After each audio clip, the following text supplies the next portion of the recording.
Hello guys! Hello! This is for Taurus. Taurus, alamin natin kung anong messages, vibration, gabay, energy para sa inyong lahat. So this is for the 2026 in general in terms of money, career, financial, trabaho, pera, negosyo, travel, relocation. So tingnan natin ano ba ang mga mensahe na gustong iparating sa iyo ng inyong mga tarot. So, this is for the whole year from January hanggang December. So, half-half tayo dito. But, titingnan muna natin kung anong gustong sabihin sa'yo ng baraha. Alright. So, Taurus. Okay. Ace of Wands, Justice, Queen of Wands. I hope na nakikita nyo guys. Five of Swords, and the Star, Page of Wands. Okay. 2, 4, 6. Okay. January, February, March, April, May, June. Okay. July. I hope na nakikita nyo yung baraha. July, August, September, October, November, and December. Alright, so please, kayo na lang guys ang mag-intindi ng posisyon ng baraha kasi hindi ko masyadong nakikita, hindi ako nakatingin sa screen. Okay. Yung January mo is creativity, Taurus. January is Ace of Wands. So, nakikita natin dyan na merong mga Taurus na nakafocus kayo sa trabaho or negosyo. Okay? So, you are focusing sa kung ano man tong ginagawa nyo sa ngayon. So, maybe job, career, love life, or anything na kumbaga yun yung pinag-exert nyo ng effort. So, nakikita ko sir dito na you're super busy. Okay? Busy ka or pwedeng yung iba busy sa pag-apply ng trabaho, yung iba busy sa kanilang ginagawa like if you are working na. And nakikita ko sir na January ay sobrang nakafocus ka sa kung ano man itong gusto mo. Pagdating ng February, there's parang possibilities ng contract signing. Parang ganon. There's a contract signing. There's paperwork documents. So, if you're applying for a job, possible na nag-aasikaso ka ng papeles. Yung iba sa inyo, pwedeng pipirma na kayo ng kontrata sa buwan na yan. March is Queen of Wands. So, pagdating ng March, nakikita natin na mayroong iba sa inyo na Taurus na posibleng mag-e-enjoy, magbabakasyon. So, if you are not looking for a job ng January hanggang February, pagdating ng March, siguro nagbabakasyon ka or you're spending time with your loved ones or kung sino man siya. April is Five of Swords. Since hindi naman perfect yung buhay natin, so ikaw Taurus, pagdating ng April, may mga possible na competition na mangyayari.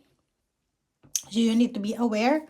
You need to be careful sa competition na pwedeng mangyari sa loob ng trabaho, sa loob ng negosyo, sa magkakapitbahay na may involved na pera.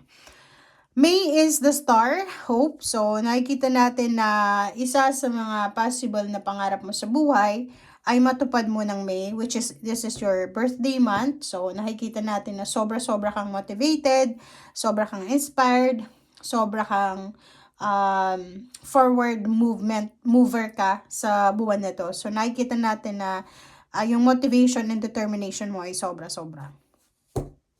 Pagdating naman ng June is Page of Wands, so adventure. Nakikita natin dito na yon kung ano man to na gagawin mo ng May, kalakip niya or kasunod niya yung June. So, continuous lang. So, if you are parang enjoying your dreams, parang may iba sa inyo na satisfied na kayo sa financial nyong pamumuhay, pagdating ng June is looking forward ka na tuloy-tuloy ito hanggang sa future.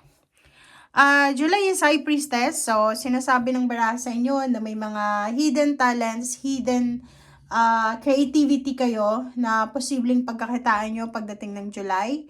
So, i-maximize mo yung internet, yung social media kasi pwede kang kumita ng malaki gamit ang talento mo. And Two of Swords is August. Sinasabi ng barahan na pagdating ng August, same with April, possible na magkakaroon ka ng pakiramdam ng contemplation, procrastination, parang ganun. Yung iba pwedeng gustong mag-resign, pero hindi nyo alam kung anong gagawin nyo. Yung iba gustong magpahinga, pero hindi nyo alam kung anong gagawin nyo. Pagdating naman ng September, maganda yung September na to, kasi sinasabi ng card na yan na there's a destined change or transformation na pwedeng mangyari sa inyo. So, pagdating ng September, Taurus, possible na merong magbabago sa buhay mo, pero naka-destiny siya. So, kumbaga, wala ka ditong gagawin, kundi sumunod ka lang. Kasi, nakatadhana siya. So, may magbabago. It's either magbabago yung schedule mo sa trabaho, magbabago yung takbo ng pera mo, magbabago yung negosyo mo, ganyan. So, maraming magbabago sa buhay mo. September and October, yun. Kasunod ng September is October, maganda siya kasi sinasabi ng Emperor card na pwedeng may promotion, salary increase, may bubuksan kang negosyo, and yung parang manageable kung anong meron ka, pera, negosyo, or ano pa man. So, pagdating ng October, yung Emperor na to, sinasabi na sobra-sobra kang magiging strong. Strong, courageous, yung build mo, 'di ba, sa pera. Parang pagdating ng October, wala kang uurungan. Kumbaga, halimbawa, pwedeng nakapag-ipon ka hanggang October or posibleng na-promote ka, tumaas yung posisyon mo. So, pwedeng siguradong-sigurado na wala kang paproblemahin na pera. Which is, magkakasunod sila. Tingnan mo, magsisimula ka dito ng September. September, October, November, December. Sobrang prosperous ng months na yan sa'yo. Kasi, pagdating ng November, victory and success, triumphant success. So, may tagumpay ka na isa-celebrate pagdating ng November.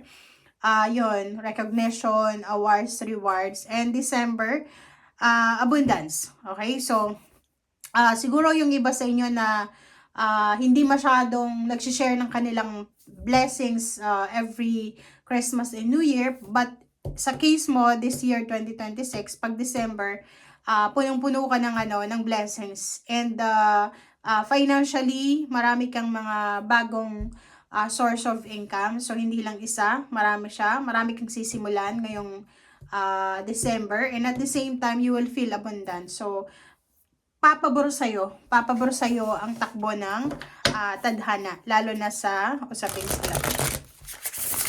Okay, what's the message from the spiritual helpers? Kumanta tayo dito ng isang mensahe. Okay, so you have 3 cards. Okay, so first card natin is Coyote, Spirit, Trust, and Divine Detour. So yun, ito ay pwedeng dito sa Wheel of Fortune pagdating ng September. So kung ano man ito na changes or transformation na darating sa'yo, trust the universe, trust the divine, kasi makakabuti yan sa'yo. And next card natin is Hook, Spirit. Let Spirit be your guide. So kung ano man daw to na gagawin mo from January until December, make sure na you are guided, you are supported ng spiritual helpers. Kung mag-pray ka, mag-ask ka ng blessings from your ancestors para matulungan ka. And Rhino Spirit, overcome any obstacles. So, lahat ng obstacles and challenges mo, this year of 2026 ay ma-overcome mo siya. So, hindi ka dapat nagpapanik or wala kang dapat na alalahanin. Alright, so let's check. Financial message. Last financial message. Isa lang kukunin natin dito.